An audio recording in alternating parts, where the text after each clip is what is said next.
बच्चों आज हम लोग सीखेंगे कि यदि हमें दो संख्याएं दी गई हों तो प्रथम समानुपाती कैसे ज्ञात करते हैं। तीन संख्याएं, ध्यान से देखें, तीन संख्याएं, मान लीजिए एक संख्या a है, एक संख्या b है और एक संख्या c है। एक संख्या बच्चा a है, प्रथम समानुपाती का मतलब हमसे a पूछ रहा है और b का मान 4 दिया है और c का मान 8 दिया है। ध्यान देना, प्रथम समानुपाती का मतलब a का मान पूछ रहा है, द्वितीय समानुपाती का मतलब b का मान पूछ रहा है, तृतीय समानुपाती का मतलब c का मान पूछ रहा है। इस तरीके से ध्यान रखिएगा, प्रथम समानुपाती मतलब a पूछ रहा है, दो संख्याएं यानी b और c दी गई हैं।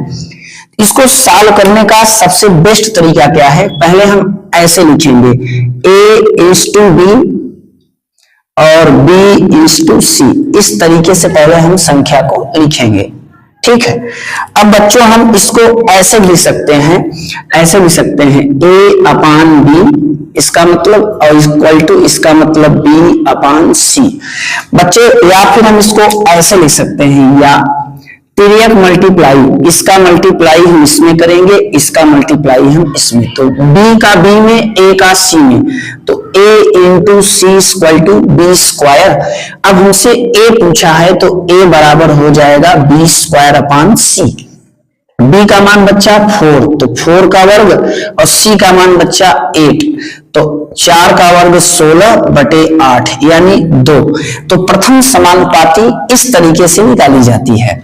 संख्याएं दी गई हो, प्रथम समानुपाती मतलब पहला संख्या a पूछ रहा है, दो अन्य संख्याएं b और c हमें दी गई हैं, तो इस तरीके से हम प्रथम समानुपाती को निकालते हैं।